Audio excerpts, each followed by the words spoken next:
updated my information with her. The only part that I didn't complete was because the phone cut out, and that was with the machine. When she was about to ask me those questions all over again and already answered them. Yeah, that's the most important part, though. So even though she got all my information, a regular person, she got all my information. So y'all just cut him out because the machine didn't get my information. Well, on her notes, it just said that she wasn't able to do the interview. She's trying to tell you that you have to do it on the 15th or to give you a later appointment, but that's all she has open. That's just the way the state of Ohio does it. So would you like the appointment on the 15th? I'm just trying to get some clarity here because, like I said, I did the appointment. She called me earlier than my appointment date was the 26th or the 27th, if you want to be honest, and I didn't get that. But she called earlier than expected, and I did the appointment. You know, now I'm waiting a whole week just to get my food stamps. All right, let me see if she has something that I can fit you in, like, tomorrow or something. Hold on, let me see.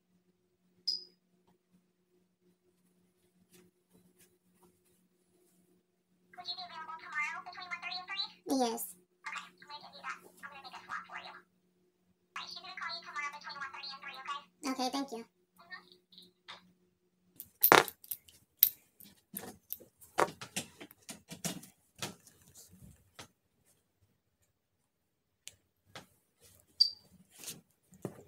They literally called me, like I would say, going into the second week of the beginning of last month.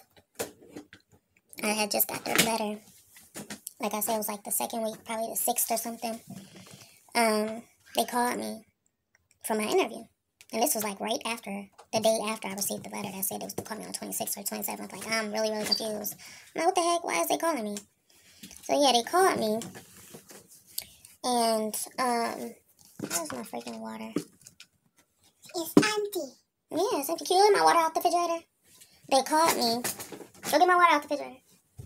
They called me. And so I'm giving the lady the information and everything. I keep saying they called me because I was so confused. But they called me, and then I'm giving her the information. And then after I gave him the information, we came to this. I had got, well, it's actually a question I had. Because, oh yeah, it was about my child support. So she was like, well, you're receiving child support, so now, she was like, you're receiving child support, so your EBT, it's effective towards your EBT. And I'm like, well, I'm barely receiving child support because my child support is kind of inconsistent to the point where he can choose to send it or he can choose not to, depending on, it's based on his choice. So it was inconsistent. So I'm like, well, he sent it this week, but he didn't send it. I mean, he sent it, I had received it one time, and I didn't receive it no more after that. So then she was like, well, yeah, that's still effective because it shows right here you received it last week. I'm like, so if you can pull up that information, why can't you pull up the fact that I didn't receive it this week or the week after that? Why can't you pull up that? If you can pull up that, you know, I'm pretty sure, that's why I got confused with her. I'm like, I'm pretty sure if you can pull up this, if you can pull up the fact that I got it last week, you can pull up the fact that I didn't get it. So it had to be just passing that last week. So she put up the fact that it came through the week before last week. So I'm like, okay, so you can pull up the fact that I didn't get it last week. I got it the week before last week, but this passing week, I didn't receive it. So why can't you pull up that? You know, it was a week ago when you showed that I received that. So this passing week, why can't you show the fact that I didn't receive it? And she was like, well, you received it that week, so I'm going to, that's going to have an effect on your food stamps. And I'm just like, that's really crazy. I'm so confused because you can pull up that, but you can't pull up the fact that I didn't receive it this passing week, you know? So like I said, it was the beginning of the next week, and I'm like, I didn't receive it that week. And that's why I'm not putting it down. I'm not putting down that I received it because it's very inconsistent right now. I can receive it now, and then not receive it later, and then that affected my food stamps, and then that affects my food stamps, so I'm not going to, you know, then I'm going to have to call y'all back and be like, I didn't receive it this week. I didn't receive it, going forward, and this and that. It's really inconsistent, So that's what I was telling her. And that's what I'm saying. She wasn't even listening to me. I'm like, that, when you have those type of dramatic changes in your financial situation, that is very important. So regardless of, she's supposed to actually consider the fact that my food stamps, my child support was inconsistent, because that is important information. And the fact that she didn't even consider that it was relevant. She didn't consider the fact that, this may be effective to, she didn't consider none of that. And that's what I'm saying. She had just called me, and I'm just like, I was just confused, because that's important, and it kind of just bothered me. I'm like, wow, so you're acting like it don't even matter. I received food stamps a week ago. I received child support a week ago, and you're telling me, well, oh, yes, you received it, and that's it. Like, you pulled it up from a whole week ago. You put up the fact that I received child support from a whole week ago, and then this passing week, you acting like you can't pull up that passing week of when I didn't receive child support, because I didn't receive child support, and we going into the third week, and I'm just like, I didn't understand it. I feel like she was just trying to get a point across. And it's weird to even think this about people. Like, you pulling up certain information from a while ago. You calling me before my scheduled interview. My scheduled interview is a week from now. So it's like, no, it was actually 2 weeks from now. So my passing interview was 2 weeks from now.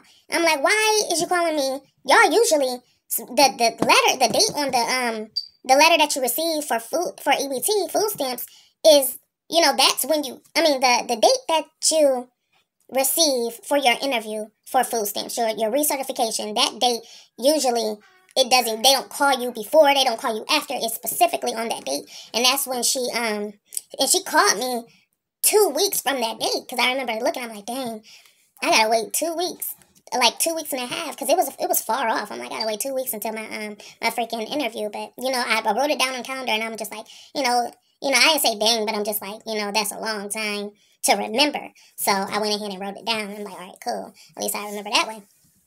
So that's what I'm saying. The next day after I received the letter, they called me, and she was like, you got your interview. And I'm like, why are you calling me for this interview?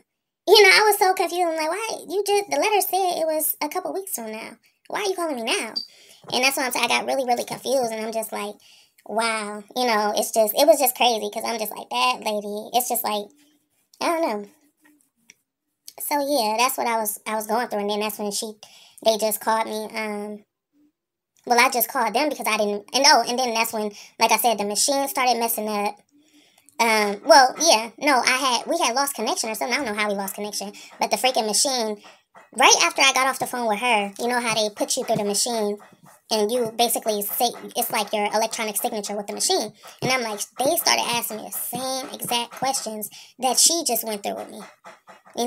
So I'm going through it didn't even get to the point where you say yes or say no. It just cut off right there. And I'm like, dang, like, what the heck? So then I'm just like, I didn't even know if it was my service, because I barely get service in this apartment. And I get service in certain spots, and I got to stay in that spot for, any calls to come through somewhat like that. And I just got freaking informed that I had a call. Somebody called me. Somebody had just called me. Like, they was like, I'm about to show you. So they called me when I'm standing right here. Like, we was standing, we was conversating, and I'm just like, they called me right in front of me. You know how somebody will call you to see if you it's like find your phone or something, if you need to find your phone. Yeah, so we sitting right here, and they called me, and they as soon as they called me, I seen it on my notification screen, like, missing call. But then, I went to my call history, and there wasn't a missing call. They didn't even show that they called at all. So I'm like, I'm not even receiving missed calls at all. I'm not receiving no missed calls. So if they are calling me, how would I know? It's like a call for that moment. And if I miss that call, I don't see it anymore. I'm not even seeing that they called me, for one. Like, I do get some missed calls notifications, but I guess I didn't get no notification right there. So I'm like, yeah, so it's just like, I have to really be aware and be, I don't know. It's just a lot that freaking be going on with my phone. And then, like I said, they kind of, tripped me up. So when she brought up the fact that I had to wait another week to get my freaking to get that interview back, to have that interview, and I'm just thinking like that's kind of unfair. That's an unfair situation, you know.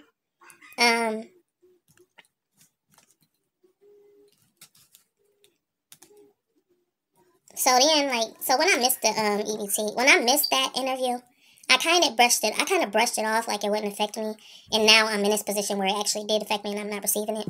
So I kind of brushed it off because I knew that I didn't know, like I said, I didn't even know what that interview was about. I really didn't even I took it seriously, but it's just like, because I answered the call and everything, you know, but I was just confused on why they was calling me so early. So I'm just like, I was like, cool. But then when it didn't fully go, like when it cut out the second part of the interview, the signature with the, you know, robotic service, whatever. When that cut out, I didn't really think too much about it because I was thinking like, okay, the 26th, let's say the 26th or 27th, I get my interview that day. So maybe, you know, they'll call again on that day. And they wind up, they didn't call on that day. And usually when it cuts out, they call you right back. They didn't call back until 2 days later. And I'm just like, what the heck? Why do they keep calling me? Like, this is weird. So, yeah. And like I said, she wasn't even paying attention to the fact that, of what I was telling her about my freaking, that's what we was literally arguing. We was arguing. I'm just like, how can you pull this up, but you can't pull it up? This, and you pulling up information from a week ago, 2 weeks ago, you know? And you can't pull up the fact that I didn't receive it this week. And like I said, that's really important. That's why I keep repeating it, because it's really important that they actually take that seriously. Because if your cat, it's based, actually, it's supposed to be based on now, the present moment. So it's like, they be like, okay, so what's happening now? Did you receive the money now? You know? And that's why I said I didn't receive the money now. That was a week ago. I received that payment, but I didn't receive the payment now. You know, I didn't receive that payment now. And she's like, well, you received it a week ago, and I pulled the information up from a week ago. So that's what I'm going to put on here. And I'm like, but I'm not receiving it now. You know, that was one payment. I'm not receiving it now. And usually, like I said, they go based off of your circumstances now. So I just feel like she was just all wrong, you know. But yeah, I'm going to have the interview tomorrow. So, yeah. That was so strange. I'm just like, yeah. So, I got my pills, they updated it 10 milligrams, I think. Yeah, he updated 10 milligrams, so now it's 30. I also got my freaking stomach pills. So this is what my antidepressant looks like. It's been working so far. It's stronger. I know that for a fact.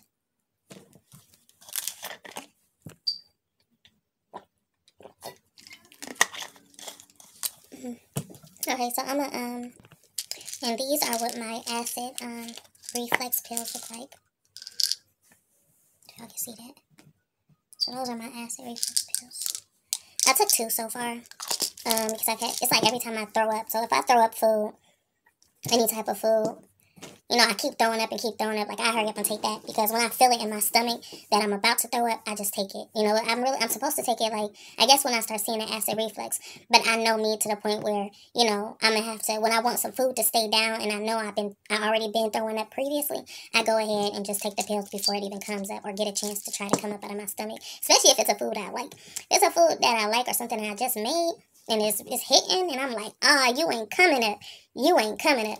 And I go ahead and take these pills and be like, you know, yeah, this food ain't coming up. So I take that pill, and boom, it don't come up for the rest of the night or the next day. So I'm like, cool. I be so happy. I be so happy, because I be liking what I eat, and it's just like, I hate the fact that it keep coming up. So, like I said, if it's food that I like, I be very disappointed, because I'm like, dang, I just ate that and it's coming up already. So yeah, that's what these are for.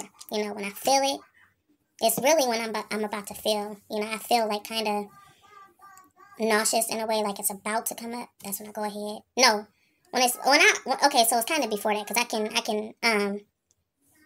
either take it then, or I eat before I eat, and I already know I've been throwing up all day. Then I go ahead and eat. I eat first, knowing that I've been throwing up all day. I eat first, and then I take the pill, and then it doesn't, you know, come up. So, yeah. And like I said, especially if it's something that I like, I'm going to take it. But it has to be, you know, I already been throwing up. So, I got that. And I know that when I'm eating. Like, I already came up. Like, I already been throwing up. So, I go ahead and take the pill. But yeah, back to this paroxetine 30 milligram tablets. Okay, so I'm not where I used to be when I first started taking the pills. I'm definitely not where I used to be. I've become comfortable with my new life, and with taking the pills. When I first started taking them, it was more so, you know, about my situation and, you know, people and this and that, how they was treating me. But I'm so kind of far off from that part of, you know, me mentally. Is kind of like I've come to a different point now. You know, I'm not where I used to be. So it's like now me taking them is just like, it's kind of, I don't know, I kind of get, being spiritual, it just really interferes with you and what you want. You know, it interferes with this medication because it's like when you believe in yourself so much, it's hard to take them. It's hard to, you know, believe that this can do for you what you can do for you, you know? And that's where I kind of get stuck. I always get stuck. Even previously when I used to take my medicine before, that was the point where I always got stuck. I could not just I couldn't, you know, bypass this feeling, you know, and this is what always made me stop taking my medicine. It always stopped. This was the only reason, because I believed in myself more than the medicine, you know? But then if I go back to, it's like I got that belief back in myself, but before I started taking the medicine, I really didn't have that, you know, belief. I didn't believe that, it was hard for me to believe in myself at all.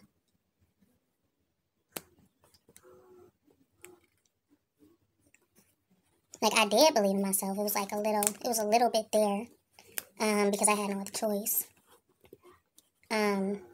Just for the simple fact that I was always being put down and this and that and always messed with, to the point where you believing in yourself, or having faith, your faith turns into basically believing in just yourself as a person. Because it seemed like nothing else is working for you. So my faith was really, really low at the time. Really, really, really, really low. Really low. You know, it was really low. But it was kind of, you know, getting up there a little bit, but it was still low. Basically to the point where I had no faith. I'm going to just say that. Because of, you know, my experiences.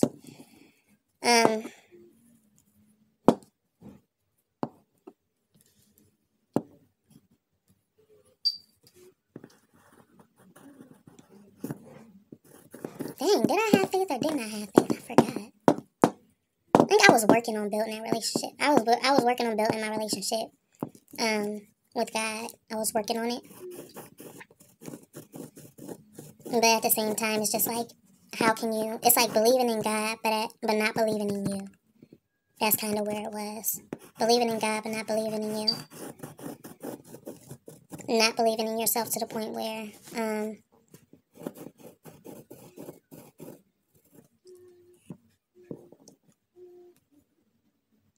I don't know.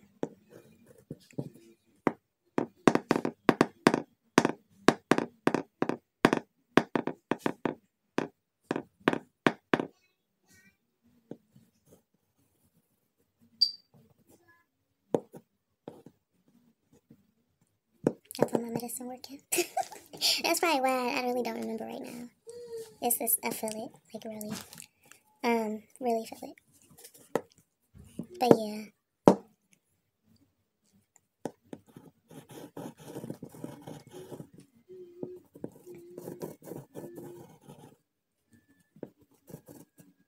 But I want to say thank you to my over 100 followers, but less than 120 or less than 115.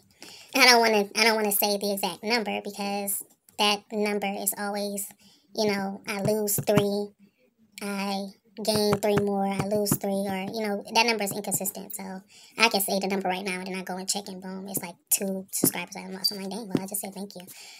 So I want to say thank you. I know a lot of people wait till they reach a certain amount of followers to say thank you, like 500, 1,000, woo. And a lot of people probably don't even say thank you when they just only reach 100. So I'm just like, should I say thank you? But I am working on something, so about time. And that's what I'm saying, it's not a goal of mine to reach a certain amount, but I am working on something, and I will be dedicating it to my channel and my journey that I've been going through. So yeah, it's actually taking me a while to do. Like I said, if I had a goal, then it would be like, oh, once I reach this amount, then I'm going to. No, but I don't have, my subscribers are not a goal. My goal is my journey and what I've been going through. And, actually, like I said, I don't have a goal. I don't have a goal. This is just me winging it, honestly, until it turns into something. And that's what everything I used to do. Like, I used to be big time on this app called Likey. I had so many followers. Over thousands of followers. And I didn't set a goal. I just kind of jumped into it, and then I wound up figuring out that, I was, what they say on here, monetized. Eventually, down the line, I was like, oh, so I can make money from this. And then I started getting paid from it, and I didn't even know. So it's just like something I should have kept going with it, because I used to make money from it. But eventually, I got to a point where I couldn't show up no more, because I had to get my life figured out. I had left, I had got kicked out of the house with my mom. I had got kicked out of the shelter. I got kicked out of the shelter because I wanted to smoke at night. So I got kicked out of that shelter, and then smoke a cigarette. Clear that. So then I had to go, I wound up leaving. Oh, I wound up going back to my mom's house, but that didn't work out, so I wound up moving here. And I got into this shelter, and I was still on the Likey. I was still, getting on social media, getting paid and this and that. I was still on that app. And then when I moved here, that's when things kind of started to change for me. Going a different direction, to the point where, so I was, like I said, I was getting through all of my downhill, my downhill climbs and stuff like that. I was getting through all of it. But I guess life just got real for me. Life got real for me. Relationships got real for me. To the point where something here, I felt like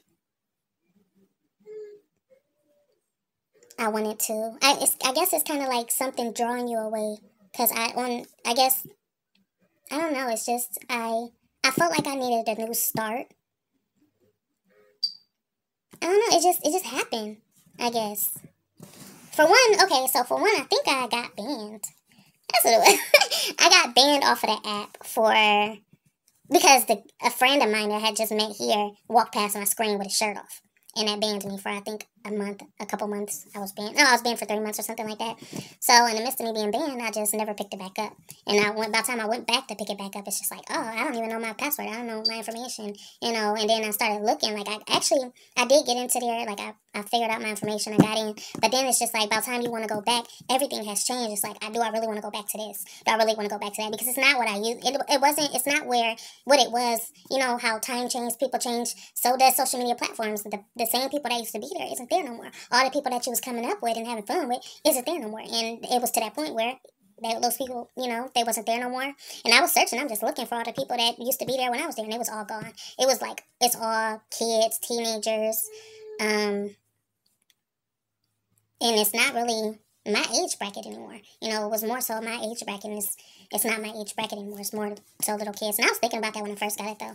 I'm like, yeah, this would be a good platform for, because I was even thinking about, my daughter being on there, because there's certain things you can't do. Like on YouTube, you can do a lot of stuff, but on Likey, that app is strictly for kids, teenagers, if that. And I'm like, I can put my son on there. That's how protective they are. They are very protective. That's why I liked it so much. I can actually put my daughter on there or put my kid on there, just so they can have a place to make money. So this is kind of giving y'all a little tip of if y'all don't want y'all kids on YouTube, because like I say, YouTube is more for adults. You can, there's not a lot of restrictions on YouTube except music.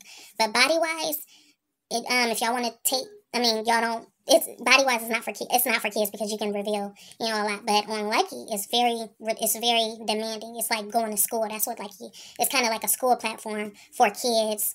But at the time, it was my age bracket on there, because like I didn't even, it was more so my age bracket on there.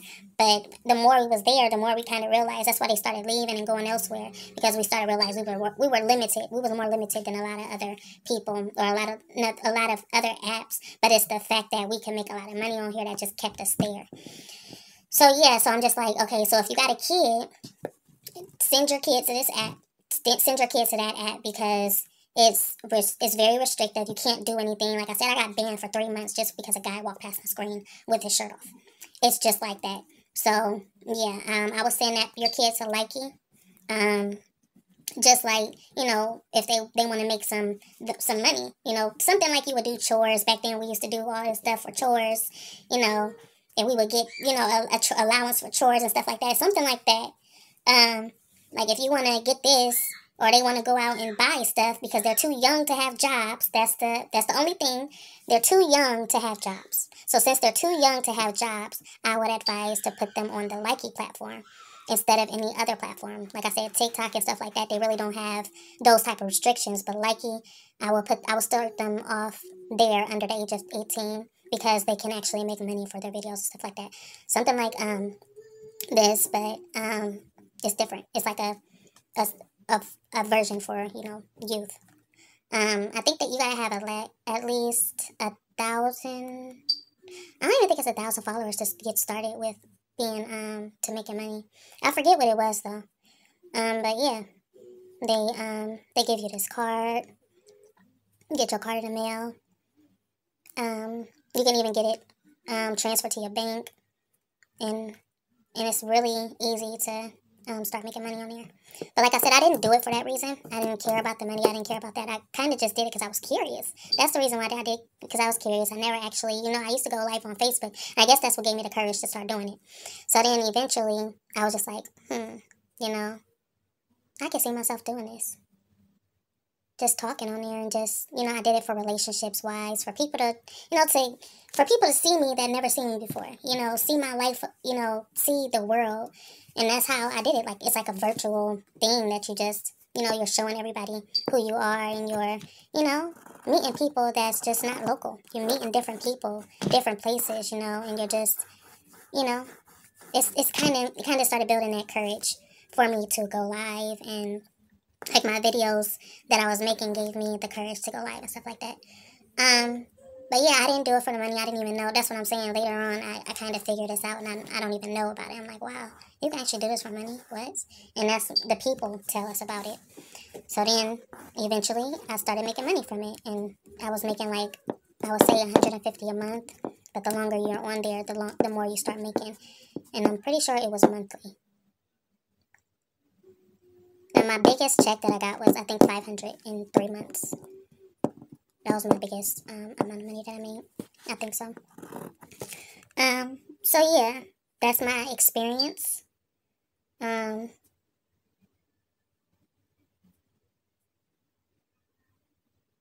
I've had with this. And like I said, I don't start off thinking about the money. And even if you do start off thinking about the money, it's kind of like, it doesn't turn into that, because it's like you can start, because it's like what I'd heard about this platform. I think I kind of knew that later on you could start getting paid for it, because I had experience with my other app. So I'm like, eventually, but it's just like when you like doing something, or I don't know, it's like you start liking it to the point where you're not thinking about the end game no more. You like, oh, this can be, like, it can be your goal in the beginning. You're starting off because in the end, you do see something out of it. Financially, you can become stable. But then, or later down the line, you're getting paid. The end game. But as you just keep on, doing what you're doing, you're not really focused on that too much. It'll come when it comes, because that's how you're not really doing it for that. You're doing it more so because it kind of benefits you. It helps you mentally. You know, when something helps you mentally, you know, it helps. Stuff like this, it's so much more to offer. You know, it's like a lot of people don't give credit for how it benefits you in the long run. It builds courage. It builds confidence. You know, it helps you get some clarity. If you don't talk to people, it helps you get that confidence of talking to people. When I was younger, if I didn't decide to get on social media, I would be silent. I would be as quiet as a mouse. I wouldn't be talking. Because when I was in school, I didn't talk at all. I did not talk at all. But I guess being on here, it started giving me that courage. Like I started in school, I was on Facebook and this and that. You know, I'll make posts, and when you post and it doesn't really require you to talk much. So that's how I was. I wrote. When I talked, it was more so, writing or typing. Like I didn't talk a lot. But that's what social media does, and that's what, these type of platform does. It kind of gives you clarity towards your situation. It gives you clarity in life. You know, it really benefits you in ways that real life can't, because, you have to have the opportunity. It's like, it's kind of like having the opportunity to, people got to you got to depend on people to talk, to you for you to get some type of clarity. You got to depend on people to be there for you. It's more of dependency. You have to depend on people. And when you're not really, people don't care to talk to you or this and that, how are you going to have that outlet? How are you going to have that, build your communication skills? How are you going to get any type of clarity out of a situation if people don't want to talk to you? Or you got to depend on people all the time. This is kind of like that independency. You know how when you was younger, you was taught how to be independent and this and that? It's kind of like that. It's, you're gaining that independent, you're getting a chance to become independent.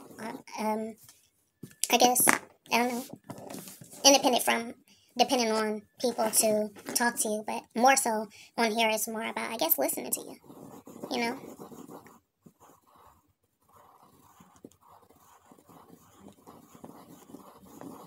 You don't have to talk so much, you can be here to listen. And out here in real life, you depend on people to talk to you just for you to have that outlet. Just for you to get some type of, clarity towards the situation. In life, in general. You gotta depend on people to actually listen and talk to you and this and that. But, on here, you don't have to. You can just, on camera, period. It don't even have to be a platform. But just cameras and technology itself just gives you that, gives you exactly what you need. Gives you that opportunity to express yourself in ways that you would someone else. It makes you less dependent on relationships. And like I said, it just helps you. So yeah. Like I said, a lot of people focus too much about how the bad of technology and this and that. They don't really see it for how it impacts you as a person. How did it make you a better person? How does it help you?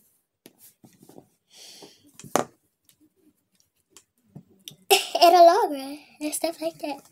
So yeah, I'm gonna get off of here. I need to go get me some more water because I am running out of water.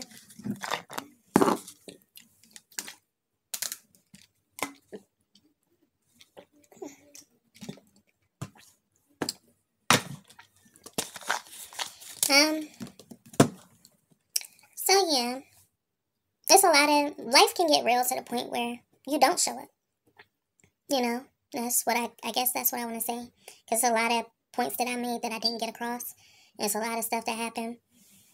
But sometimes when life gets so real that you don't show up, you feel as though this is enough. You be in a place where this is enough. That's me not showing up because I have found what I need and what I'm looking for here. Because when I showed up here, it was for a certain reason. I was doing it, and I got to this point in my life where internally and physically I feel so good enough to where I don't need it anymore.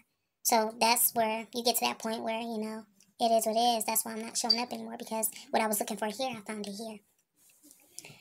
Or something better there's something better I found here that I wasn't receiving here, and that's why I didn't show up anymore, or I don't show up anymore.